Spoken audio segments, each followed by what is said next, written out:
Hi, welcome to Rajal 9. Today we are going to discuss about service-oriented architecture.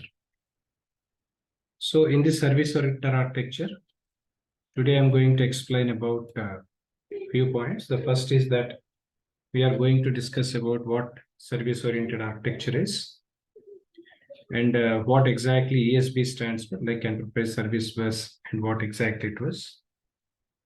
Followed by this, what are the different benefits of service-oriented architecture, followed by the difference and comparison between SOA and microservices. To start with, when we talk about service-oriented architecture, this is the one which defines a way to make software components reusable and interoperable via service interfaces, wherein these services use common interface standards and an architectural patterns rapidly incorporated into new applications. At the same time, it also removes tasks from the application developers who previously redeveloped or had to know how to connect or provide interoperability with existing functionalities.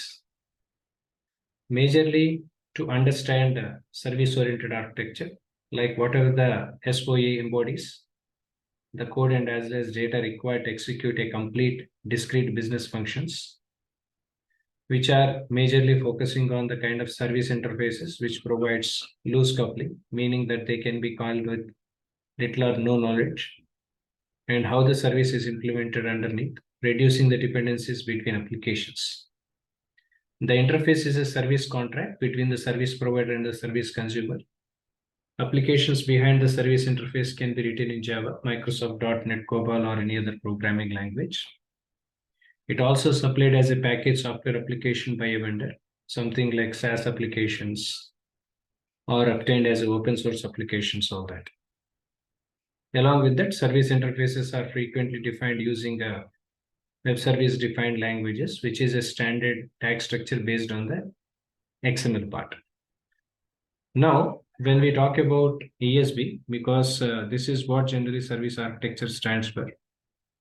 When we talk about ESB, it's a kind of enterprise service bus in detail, we call it as. It's an architectural pattern whereby a centralized software components performs integrations between applications. At the same time, it also performs transformation of data models, handle connectivity, messaging, perform routing, convert communication protocols, and potential manages the composites of multiple requests. Along with that, ESP can make these integrations and transformations available as a service interface for reuse by new applications. At the same time, ESB pattern is typically implemented using a specialty designed integration, runtime, and toolsets that ensures the best possible productivity. Now, when we're talking about the benefits of service-oriented architecture, the first one is about business agility, faster time to market. Second is ability to leverage legacy functionalities in new markets.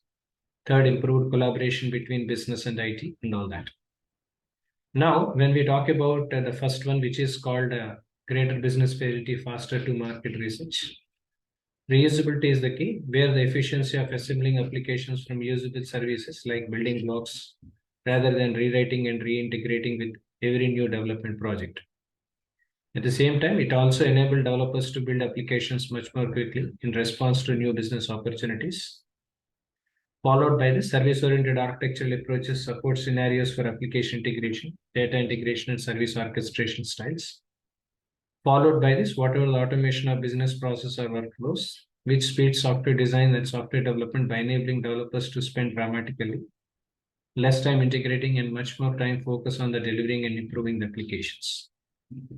When we talk about ability to leverage legacy functions in the new market, SOA enables developers to usually take functionalities looked in one computing platform or environment and extend it to new environments in markets. For example, many companies use service-oriented architecture to expose functionalities from mainframe-based financial systems to new web applications, at the same time enabling customers to serve themselves to process and inform previously accessible only through direct interactions with the company's employees or business partners. Improved collaboration between business and IT is the third point under the benefits.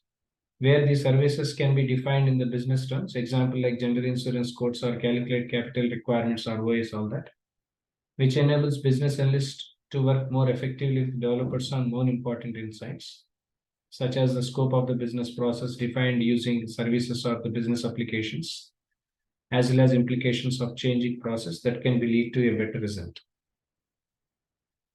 This is what generally the benefits in reference to the service-oriented architecture is all about.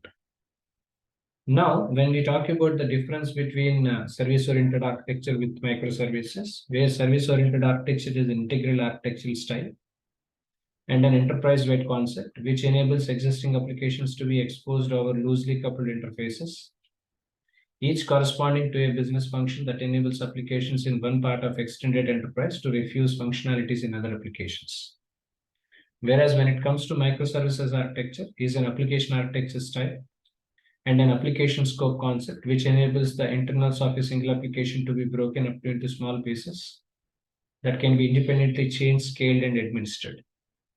At the same time, it does not define how applications talk to one another. For that, we require some kind of enterprise scope of service interfaces provided by service-oriented architecture. At the same time, microservice architecture emerged, gain streaming. At the same time, agile development practices and DevOps has been integrated nowadays with this. This is all about the difference between SOA and as well as microservices is all about. So this is what generally the service-oriented architecture on a high-level note is all about. For more information and as well as details, please reach out to the contact details, which will be posted in the below to this video. Thank you.